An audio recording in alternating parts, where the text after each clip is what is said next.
എല്ലാ വിദ്യാർത്ഥികൾക്കും പുതിയൊരു വീഡിയോയിലേക്ക് സ്വാഗതം. ഈ വർഷത്തെ ജനറൽ നഴ്സിംഗ് ആൻഡ് മിഡ്വൈഫറി കോഴ്സുകളിലേക്കുള്ള 2024-25 അധ്യയന വർഷത്തെ പ്രവേശനത്തിനായിട്ട് SC/ST വിദ്യാർത്ഥികളിൽ നിന്നും അപേക്ഷ ക്ഷണിച്ചു. +2 സയൻസ് അല്ലെങ്കിൽ സയൻസ് പഠിക്കാത്ത വിദ്യാർത്ഥികളുടെ അഭാവത്തിൽ മറ്റുള്ള വിദ്യാർത്ഥികളെയും പരിഗണിക്കുന്നതാണ്. അതുകൊണ്ട് തന്നെ സയൻസ് പഠിക്കാത്ത വിദ്യാർത്ഥികൾക്കും ഈ ഒരു അപേക്ഷ സമർപ്പിക്കാവുന്നതാണ്. അപ്പോൾ നമുക്ക് ആദ്യം തന്നെ നോട്ടിഫിക്കേഷൻ ജസ്റ്റ് ഒന്ന് നോക്കാം. നോട്ടിഫിക്കേഷനിൽ നിങ്ങൾക്ക് ഈ ഒരു അപേക്ഷയുമായി ബന്ധപ്പെട്ടുള്ള എല്ലാവിധ ചുരുക്കത്തിലുള്ള ഡീറ്റെയിൽസും അറിയാനായിട്ട് സാധിക്കും. അതുകൊണ്ടാണ് നോട്ടിഫിക്കേഷൻ നോക്കുന്നത്. കാരണം പ്രോസ്പെക്ടസ് കുറേ പേജ് ഉണ്ടാവും. അപ്പോൾ അതുകൊണ്ട് തന്നെ മെഡിക്കൽ വിദ്യാഭ്യാസ വകുപ്പിന് കീഴിലുള്ള പട്ടികജാതി പട്ടികവർഗ വിഭാഗത്തിൽ ഉൾപ്പെട്ട വിദ്യാർത്ഥികൾക്ക് വേണ്ടി തിരുവനന്തപുരം, കോട്ടയം, അതുപോലെ തന്നെ കോഴിക്കോട് സർക്കാർ നഴ്സിംഗ് കോളേജുകൾ നടത്തുന്ന diploma in general nursing and midwifery course 2024-25 വർഷത്തിലേക്കുള്ള പ്രവേശനത്തിന് വേണ്ടിയുള്ള അപേക്ഷ ക്ഷണിച്ചിട്ടുണ്ട്. അതിനുശേഷം കുറച്ച് ഗവൺമെൻറ് ഓർഡേഴ്സിൻ്റെ നമ്പർ കൊടുത്തിട്ടുണ്ട്. അപ്പോൾ അപേക്ഷകർ ഫിസിക്സ്, കെമിസ്ട്രി, ബയോളജി എന്നിവ ഓപ്ഷണൽ വിഷയങ്ങളായിട്ടും അതുപോലെ തന്നെ ഇംഗ്ലീഷ് നിർബന്ധിത വിഷയമായിട്ടും 40% മാർക്കോടുകൂടി +2 പരീക്ഷ പാസ്സായിട്ടുണ്ടായിരിക്കണം. ഇവരുടെ അഭാവത്തിൽ മറ്റ് വിഷയം പഠിച്ച വിദ്യാർത്ഥികളെയും പരിഗണിക്കുന്നതാണ്. അപ്പോൾ +2 യോഗ്യതയ്ക്ക് ശേഷം ഇന്ത്യൻ നഴ്സിംഗ് കൗൺസിൽ അംഗീകാരം ഉള്ള സ്കൂളുകളിൽ നിന്നും ANM കോഴ്സ് വിജയകരമായി പൂർത്തിയാക്കിയ, അതായത് auxiliary nursing and midwifery course വിജയകരമായി പൂർത്തിയാക്കിയിട്ടുള്ള രജിസ്റ്റേർഡ് ANM നഴ്സുമാർ എന്നിവരിൽ നിന്നും അപേക്ഷ ക്ഷണിക്കുന്നുണ്ട്. അവരിൽ നിന്നും അപേക്ഷ ക്ഷണിക്കും.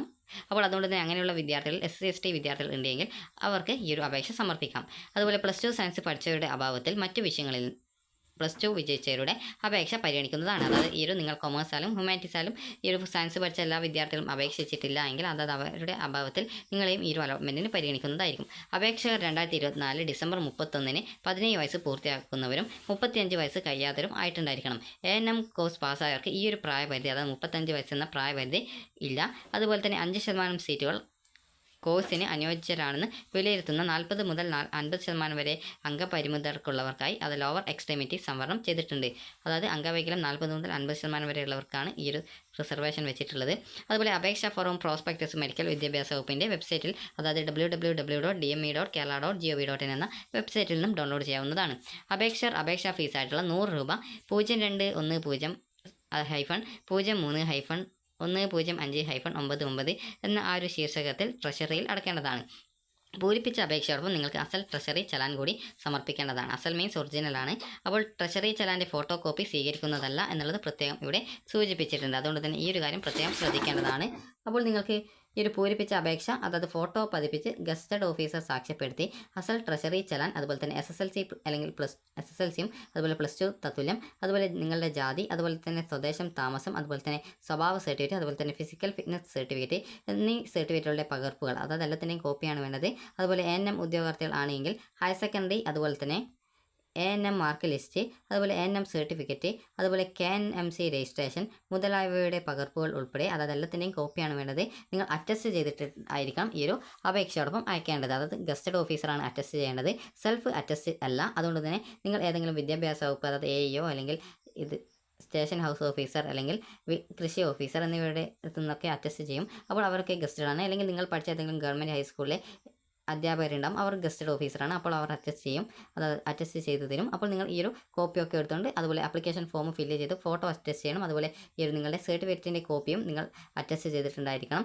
അപ്പോൾ എന്നിട്ട് നിങ്ങൾക്ക് ഈ ഒരു, അതായത് പ്രോസ്പെക്ടസ് ഖണ്ഡിക 17 പ്രകാരം 2024 ജൂലൈ 25-ന് മുമ്പായിട്ട് തിരുവനന്തപുരത്തുള്ള മെഡിക്കൽ വിദ്യാഭ്യാസ കാര്യാലയത്തിൽ നേരിട്ടോ തപാൽ മുഖേനയോ വിദ്യാർത്ഥികൾക്ക് ഈ ഒരു നിങ്ങളുടെ അപേക്ഷ ലഭ്യമാക്കേണ്ടതാണ്. അതുപോലെ വൈകി കിട്ടുന്നതും നിർദ്ദിഷ്ട രീതിയിൽ പൂരിപ്പിക്കാത്തതും ആയിട്ടുള്ള, അതുപോലെ ഫീ കൃത്യമായ ശീർഷകത്തിൽ കൊടുക്കാത്തതുമായിട്ടുള്ള അപേക്ഷകൾ നിരസിക്കപ്പെടുന്നതാണ്. കൂടുതൽ വിവരങ്ങൾക്ക് വിദ്യാഭ്യാസ വകുപ്പിൻ്റെ വെബ്സൈറ്റ്, അതായത് dme.kerala.gov.in എന്ന വെബ്സൈറ്റിലെ GNM SC/ST 2024 പ്രോസ്പെക്ടസിലും ലഭ്യമാണ്. ഓഫീസിൽ ബന്ധപ്പെടാനുള്ള ടെലിഫോൺ നമ്പർ കൊടുത്തിട്ടുണ്ട്. സംശയമുണ്ടെങ്കിൽ വിളിക്കാവുന്നതാണ്. അപ്പോൾ ഇനി നമുക്ക് ബാക്കിയുള്ള ഡീറ്റെയിൽസ് നോക്കാം. ഈ ഒരു ആപ്ലിക്കേഷൻ ഫോം പൂരിപ്പിക്കുന്നത് എങ്ങനെയാണെന്ന് നോക്കാം. അതിനുശേഷം മാത്രം പ്രോസ്പെക്ടസ് നോക്കാം. കാരണം പ്രോസ്പെക്ടസ് കുറേ പേജ് ഉണ്ടാവും. അപ്പോൾ അതുകൊണ്ടാണ് ജസ്റ്റ് നമുക്ക് ഈ ഒരു ആപ്ലിക്കേഷൻ ഫോം നോക്കാം. അപ്പോൾ ഇവിടെ നിങ്ങൾക്ക് കാണാനായിട്ട് സാധിക്കും, ഇവിടെ ഈ ഒരു SC/ST വിദ്യാർത്ഥികൾക്ക് വേണ്ടിയിട്ടാണ് ഈ ഒരു അപേക്ഷയുള്ളത്. അപ്പോൾ നിങ്ങൾക്ക് പ്രോസ്പെക്ടസിൽ ഇതുമായി ബന്ധപ്പെട്ടുള്ള ഇൻസ്ട്രക്ഷൻസ് കൊടുത്തിട്ടുണ്ട്. അപ്പോൾ ഈ ഒരു ഭാഗത്ത്, അതായത് ഈ ഒരു ഭാഗത്ത് നിങ്ങളല്ല പൂരിപ്പിക്കേണ്ടത്. ഇവിടെ നിങ്ങളുടെ ആ ഒരു ഫോട്ടോ ഒട്ടിച്ച് അറ്റസ്റ്റ് ചെയ്യുന്ന സമയത്ത് ആ ഒരു അറ്റസ്റ്റ് ചെയ്യുന്ന ആ ഒരു ഓഫീസറാണ് അത് പൂരിപ്പിക്കേണ്ടത്. അപ്പോൾ ഈ ഒരു ബാക്കി ഭാഗങ്ങളാണ് നിങ്ങൾ പൂരിപ്പിക്കേണ്ടത്. അതായത് ഇവിടെ നിങ്ങളുടെ പേര്, അതായത് ക്യാപിറ്റൽ ലെറ്ററിലാണ്, അതായത് വിത്ത് ഇനീഷ്യൽ ലാസ്റ്റ്, അതായത് നിങ്ങളുടെ പേര് ഇപ്പോൾ അമൽ എന്നാണ് എന്ന് കരുതുക. അമൽ എന്നാണെങ്കിൽ അമൽ G എന്നാണ് കരുതുക. അപ്പോൾ ഇങ്ങനെയെങ്കിൽ നിങ്ങളുടെ പേര് ഇവിടെ ഈ ഒരു രീതിയിലാണ് എഴുതേണ്ടത്. അതായത് ഒരു ബ്ലോക്ക് ലെറ്ററിലാണ് എഴുതേണ്ടത്. ഈ ഒരു രീതിയിൽ ഫുൾ ക്യാപിറ്റൽ ലെറ്റർ ആണ് എഴുതേണ്ടത്. അപ്പോൾ നിങ്ങൾക്ക് ഈ ഒരു രീതിയിൽ കറക്റ്റായിട്ട് നിങ്ങളുടെ പേര്, അതായത് ക്യാപിറ്റൽ ലെറ്ററിൽ എഴുതുക. ഇനീഷ്യൽ ലാസ്റ്റ് ആണ് കൊടുക്കേണ്ടത്. ബാക്കിയുള്ള അത് നിങ്ങളുടെ പേര് മുമ്പ് ഭാഗത്തിലാണ് കൊടുക്കേണ്ടത്. അപ്പോൾ ചില വിദ്യാർത്ഥികൾ ഈ ഒരു GML എന്നൊക്കെ എഴുതി വെക്കും. അപ്പോൾ അതുകൊണ്ടാണ് ഈ ഒരു രീതിയിൽ പറഞ്ഞിട്ടുള്ളത്. അതായത് ആദ്യം നിങ്ങളുടെ പേര്, അതിനുശേഷം മാത്രമേ ഇനീഷ്യൽ എഴുതാവൂ. അതിനുശേഷം നിങ്ങളുടെ സെക്സ് ചോദിക്കുന്നുണ്ട്, അതായത് മെയിലാണോ ഫീമെയിലാണോ എന്നുള്ളത്. അത് നിങ്ങൾ മെയിൽ ആണെങ്കിൽ മെയിൽ എന്നും അതുപോലെ തന്നെ ഫീമെയിൽ ആണെങ്കിൽ ഫീമെയിൽ എന്നുള്ളതും കറക്റ്റായിട്ട് ഇവിടെ എഴുതി കൊടുക്കുക. അതുപോലെ തന്നെ നിങ്ങൾക്ക് റിലീജിയൻ ആൻഡ് കാസ്റ്റ് ചോദിക്കുന്നുണ്ട്. അത് കറക്റ്റായിട്ട് നിങ്ങളുടെ ജാതി മതം, അതായത് SC ST നിങ്ങളുടെ അതായത് ജാതി ഏതാണ്, അതുപോലെ നിങ്ങളുടെ മതം ഏതാണെന്നുള്ളത് കറക്റ്റായിട്ട്, അതായത് മതവും ജാതിയുമാണ് ചോദിക്കുന്നത്. റിലീജിയൻ എന്ന് പറയുന്നത് മതമാണ്. അപ്പോൾ മതവും ജാതിയും കറക്റ്റായിട്ട് ഇവിടെ എഴുതുക. അതിനുശേഷം date of birth in Christian ഇറ എന്ന് ചോദിക്കുന്നുണ്ട്. അത് നിങ്ങളുടെ ഈ ഒരു ഡേറ്റ് ഓഫ് ബർത്ത് ആണ് ചോദിക്കുന്നത്. ഇവിടെ നിങ്ങളുടെ ഡേറ്റ് ഓഫ് ബർത്ത് അതായത് അക്ഷരത്തിലല്ല അക്കത്തിൽ എഴുതുക. ഒരു ഉദാഹരണത്തിന് ഒരു ജസ്റ്റ് 01/01/2024 അതായത് ജസ്റ്റ് നിങ്ങൾക്ക് ഉദാഹരണത്തിന് കാണിച്ചതാണ്. ഈ ഒരു രീതിയിലാണ് ഫിഗർ കൊണ്ട് ഉദ്ദേശിക്കുന്നത്, അതായത് ഈ ഒരു നമ്പറിൽ എഴുതുക എന്നുള്ളതാണ് ഫിഗർ കൊണ്ട് ഉദ്ദേശിക്കുന്നത്. ഇനി വേർഡ്സ് ആണെങ്കിൽ നിങ്ങൾ ചുരുക്കി എഴുതേണ്ടി വരും, കാരണം ഇവിടെ അത്രയും സ്ഥലമാണുള്ളത്. പക്ഷേ പ്രിൻ്റ് എടുക്കുന്ന സമയത്ത് ഈ ഒരു പേജ് PDF കുറച്ച് വലുപ്പത്തിലായിരിക്കും. അപ്പോൾ അതുകൊണ്ട് തന്നെ നിങ്ങൾക്ക് അതായത് 01 അതായത് 1 അതിനുശേഷം നിങ്ങൾക്ക് അടുത്ത ആ ഒരു ഇയർ ഏതാണെന്നുള്ളത് ഇംഗ്ലീഷിൽ കറക്റ്റായിട്ട് അത് ഇംഗ്ലീഷ് ലെറ്ററിൽ അതായത് എഴുതാവുന്നതാണ്. അതുപോലെ തന്നെ ഇവിടെ permanent address with district and pincode ചോദിക്കുന്നത്. നിങ്ങളുടെ അഡ്രസ്സും ജില്ലയും പിൻകോഡും കറക്റ്റായിട്ട് എഴുതുക. അതിനുശേഷം ആ ഒരു പ്രസൻറ്റ് അഡ്രസ്സ് തന്നെയാണ്, അതായത് ഈ ഒരു അഡ്രസ്സ് തന്നെയാണ് കമ്മ്യൂണിക്കേഷൻ ചോദിക്കുന്നത്. അതായത് നിങ്ങളുമായി കമ്മ്യൂണിക്കേഷൻ ചെയ്യാനുള്ള അഡ്രസ്സ് കറക്റ്റായിട്ട് എഴുതുക, അതായത് പോസ്റ്റൽ അഡ്രസ്സ് കറക്റ്റായിട്ട് എഴുതുക. അതിനുശേഷം അത് പോസ്റ്റൽ അഡ്രസ്സ് മീൻസ് നിങ്ങൾക്ക് കത്തൊക്കെ വരുന്ന ആ ഒരു അഡ്രസ്സ് ഉണ്ടാവും, അപ്പോൾ അത് കറക്റ്റായിട്ട് എഴുതുക. അതിനുശേഷം ഫോൺ നമ്പർ അല്ലെങ്കിൽ മൊബൈൽ നമ്പർ ചോദിക്കുന്നുണ്ട്. ഇവിടെ നിങ്ങൾക്ക് ഏതാണോ മൊബൈൽ നമ്പറാണോ ഫോൺ നമ്പറാണോ ഉള്ളത് അത് കറക്റ്റായിട്ട് എഴുതുക. ഇനി അടുത്തതായിട്ടുള്ളത് details of fee remitted for application form എന്നുള്ളതാണ്. അതായത് ഈ ഒരു ഹെഡ് ഓഫ് അക്കൗണ്ട് ഇതാണ് 105-03-0210-99 എന്നുള്ളതാണ് ഈ ഒരു ട്രഷറിയിൽ അടയ്ക്കേണ്ട അഡ്രസ്സ്. അപ്പോൾ അത് ട്രഷറിയിൽ പോയിട്ട് നിങ്ങളുടെ നാട്ടിൽ സബ് ട്രഷറിയോ മറ്റോ ഉണ്ടാവും, അപ്പോൾ അവിടെ പോയിട്ട് ഈ ഒരു പൈസ അടച്ചാൽ മതി. ഇനി എമൗണ്ട് പെയ്ഡ്, അത് നിങ്ങൾക്ക് 100 രൂപയാണ് അടക്കേണ്ടത്. അതുപോലെ തന്നെ treasury challan number and date ചോദിക്കുന്നുണ്ട്. അപ്പോൾ ട്രഷറിയിലെ ചലാൻ നമ്പറിൽ നിങ്ങൾ ചലാൻ അടച്ചു കഴിഞ്ഞാൽ GRN എന്ന് പറഞ്ഞ ഒരു നമ്പർ കാണാൻ പറ്റും, അതാണ് ചലാൻ നമ്പർ. അപ്പോൾ അത് കറക്റ്റായിട്ട് ഇവിടെ എഴുതുക. അതിനുശേഷം എപ്പോഴാണ് നിങ്ങൾ പൈസ അടച്ചത് അതിൻ്റെ ആ ഒരു ഡേറ്റ്, അതുപോലെ തന്നെ നെയിം ഓഫ് ട്രഷറി, നിങ്ങൾ ഏത് ട്രഷറിയിലാണോ അടച്ചത് ആ ഒരു ട്രഷറിയുടെ പേര് എഴുതുക. ഇനി ഇവിടെ ചോദിക്കുന്നത് are you a native of Kerala, right yes of no എന്ന് ചോദിക്കുന്നുണ്ട്. If no are you eligible for admission as per the prospectus, അതായത് നിങ്ങൾ കേരളത്തിലാണോ ജനിച്ചത് അല്ലേ എന്നാണ് ചോദിക്കുന്നത്. യെസ് ആണെങ്കിൽ ഇവിടെ യെസ് ഇടുക. നോ എന്ന് എഴുതുന്നവർ അതുമായി ബന്ധപ്പെട്ടുള്ള ഡോക്യുമെൻറ്റുകൾ അപേക്ഷയോടൊപ്പം നിങ്ങൾ അയക്കേണ്ടതാണ്. അപ്പോൾ നിങ്ങൾക്ക് അതായത് കേരളത്തിൽ ജനിച്ചവരാണോ എന്നാണ് ചോദിക്കുന്നത്. Are you a native of Kerala എന്നാണ് ചോദിക്കുന്നത്. അപ്പോൾ നിങ്ങൾ നോ എന്നാണ് കൊടുക്കുന്നതെങ്കിൽ അതുമായി ബന്ധപ്പെട്ടുള്ള പ്രോസ്പെക്ടസിൽ പറഞ്ഞ പ്രകാരമുള്ള ഡോക്യുമെൻറ്റുകൾ ഈ ഡോക്യുമെൻറ്റുകളോടൊപ്പം നൽകണം. അതായത് നിങ്ങൾ കേരളത്തിലല്ല ജനിച്ചത് എങ്കിലാണ് ഈ ഒരു ഡോക്യുമെൻറ്റ് നൽകേണ്ടത്. അല്ലാന്നുണ്ടെങ്കിൽ കേരളത്തിലാണെങ്കിൽ യെസ് എന്ന് ഇവിടെ എഴുതുക. ഇനി belong to scheduled caste or scheduled tribe, അതായത് നിങ്ങൾ ഈ ഒരു SC ആണോ അല്ലെങ്കിൽ ST ആണോ എന്നാണ് ചോദിക്കുന്നത്. ഇതിൽ ഏതാണ് ഷെഡ്യൂൾഡ് കാസ്റ്റ് ആണെങ്കിൽ ഇവിടെ ഷെഡ്യൂൾഡ് കാസ്റ്റ്, അല്ലെങ്കിൽ ഷെഡ്യൂൾഡ് ട്രൈബ് ആണെങ്കിൽ ഷെഡ്യൂൾഡ് ട്രൈബ് എന്ന് എഴുതുക. ഇനി specify and the name if the category, നിങ്ങൾ SC ST വിഭാഗത്തിൽ ഏത് കാറ്റഗറിയിലാണ് ഉൾപ്പെടുന്നത് എന്നുള്ളതാണ് കറക്റ്റായിട്ട് അവിടെ എഴുതേണ്ടത്. ഇനി അടുത്തതായിട്ടുള്ളത് ഡീറ്റെയിൽസ് ഓഫ് ക്വാളിഫയിങ് എക്സാമിനേഷൻ, നിങ്ങൾ ഏത് എക്സാമിനേഷൻ +2 ആണെങ്കിൽ +2 എക്സാമിൻ്റെ പേര്, അതായത് +2 പബ്ലിക് എക്സാമിനേഷൻ മാർച്ച് 2024 അല്ലെങ്കിൽ അതിന് മുമ്പാണെങ്കിൽ അതിനനുസരിച്ച് കറക്റ്റായിട്ട് എഴുതുക. നിങ്ങളുടെ രജിസ്റ്റർ നമ്പർ, ഏത് മാസം ഏത് വർഷമാണ് പാസ്സായത്, name of university or board, അതായത് കേരളത്തിൽ നിന്ന് +2 പാസ്സായതാണെങ്കിൽ ഈ ഒരു കേരള ഹയർ സെക്കൻഡറി ബോർഡാണ്. അതിനുശേഷം ഈ ഒരു name of college or school study, അത് നിങ്ങൾ ഈ ഒരു +2 പഠിച്ച ആ ഒരു സ്കൂളിൻ്റെ പേരാണ് ചോദിക്കുന്നത്. അപ്പോൾ കറക്റ്റായിട്ട് നിങ്ങൾ അവിടെ നിങ്ങളുടെ ആ ഒരു സ്കൂളിൻ്റെ പേര് കറക്റ്റായിട്ട് രേഖപ്പെടുത്തുക. അപ്പോൾ വിദ്യാർത്ഥികൾക്ക് ഈ ഒരു രീതിയിൽ നിങ്ങളുടെ ആ ഒരു സ്കൂളിൻ്റെ അല്ലെങ്കിൽ കോളേജിൻ്റെ ആ ഒരു നെയിം കറക്റ്റായിട്ട് എഴുതുക. അത് ഡിഗ്രി കംപ്ലീറ്റ് ചെയ്തവരാണെങ്കിൽ കറക്റ്റായിട്ട് നിങ്ങൾക്ക് അവിടെ സ്കൂളിൻ്റെ പേരിന് പകരം കോളേജ് ആയിരിക്കും, അത് ബാക്കി കോളേജ് ഡീറ്റെയിൽസും അതുപോലെ തന്നെ ആ ഒരു +2ൻ്റെയും അതുപോലെ തന്നെ കോളേജിൻ്റെ ഡീറ്റെയിൽസും നൽകേണ്ടതായിട്ടുണ്ട്. ഇനി അടുത്തതായിട്ടുള്ളത് നിങ്ങൾക്കിവിടെ സയൻസ് കാൻഡിഡേറ്റ്സ് ആണ്, അത് നിങ്ങൾ സയൻസ് പഠിച്ചൊരു വിദ്യാർത്ഥിയാണെങ്കിൽ നിങ്ങൾ ഇവിടെ ഫിസിക്സിൻ്റെ എത്ര മാർക്കാണ്, ടോട്ടൽ മാർക്ക് എത്രയാണ്, അത് 1200 മാർക്ക് വരിക. അപ്പോൾ 1200 ഫിസിക്സിൻ്റെ 200 വരിക. അപ്പോൾ മാക്സിമം മാർക്ക് എന്ന് പറയുന്നത് 200. അപ്പോൾ 200, കെമിസ്ട്രിയും 200 വരുന്നത്. അതുപോലെ തന്നെ ബയോളജിയും 200 വരിക. അതുപോലെ തന്നെ ടോട്ടൽ 600. അതുപോലെ തന്നെ നിങ്ങൾക്ക് ഇവിടെ മാർക്ക് ഒപ്റ്റൈൻഡ് ചോദിക്കുന്നുണ്ട്, അതായത് 200-ൽ നിങ്ങൾക്ക് എത്ര മാർക്ക് ലഭിച്ചു എന്നുള്ളത് കറക്റ്റായിട്ട് ഇവിടെ എഴുതുക. അതിനുശേഷം നിങ്ങൾക്ക് ഇവിടെ ഈ ഒരു ഭാഗത്ത് ടോട്ടൽ മൂന്ന് വിഷയങ്ങൾക്കും കൂടി എത്ര മാർക്ക് കിട്ടി എന്നുള്ളതാണ് രേഖപ്പെടുത്തേണ്ടത്. അതിനുശേഷം നിങ്ങൾക്ക് ഇംഗ്ലീഷിൽ എത്ര മാർക്ക് കിട്ടിയിട്ടുണ്ട് എന്നുള്ളത് എഴുതുക. അതായത് ടോട്ടൽ ഇംഗ്ലീഷിൽ എത്ര മാർക്ക് കിട്ടിയെന്നല്ല, ഇവിടെ ടോട്ടൽ ഇംഗ്ലീഷ് 200ലാണ്. അപ്പോൾ 200 എന്നത് അതിനുശേഷം മാർക്ക് ഒപ്റ്റൈൻഡ്, നിങ്ങൾക്ക് എത്ര മാർക്കാണ് ആ ഒരു ഇംഗ്ലീഷിൽ 2 വർഷം കൂടി ടോട്ടൽ കിട്ടിയത് എന്നുള്ളത് കറക്റ്റായിട്ട് ഇവിടെ എഴുതുക.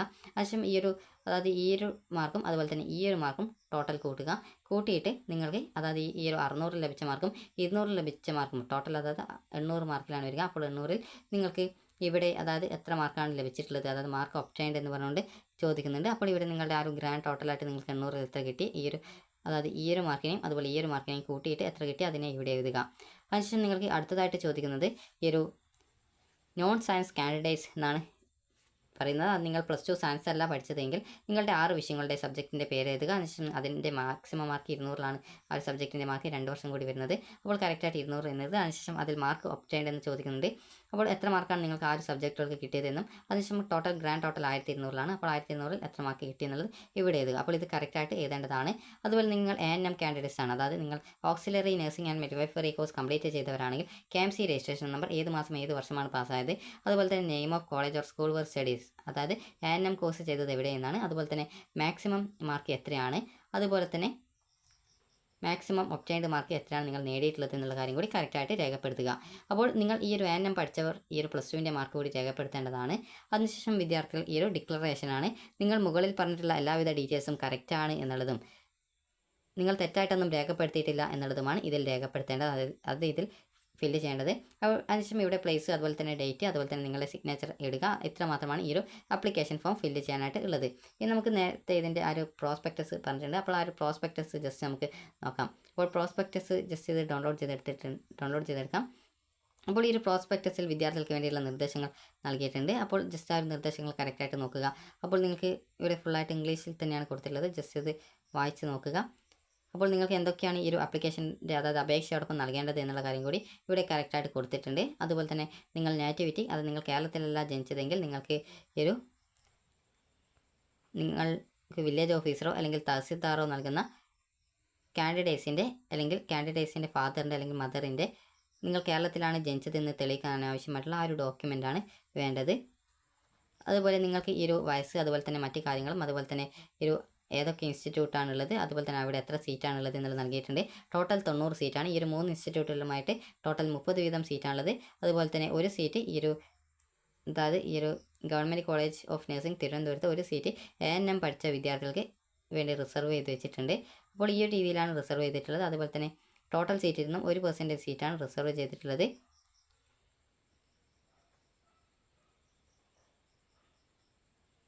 അപ്പോൾ വിദ്യാർത്ഥികൾക്ക് അതായത് കോഴ്സ്, അതുപോലെ തന്നെ റിസർവേഷൻ ഡീറ്റെയിൽസ്, ഇതുമായി ബന്ധപ്പെട്ടുള്ള അതുപോലെ സെലക്ഷൻ എങ്ങനെയാണ് എന്നിങ്ങനെയൊക്കെയുള്ള ഡീറ്റെയിൽസൊക്കെ ഇതിൽ കൊടുത്തിട്ടുണ്ട്.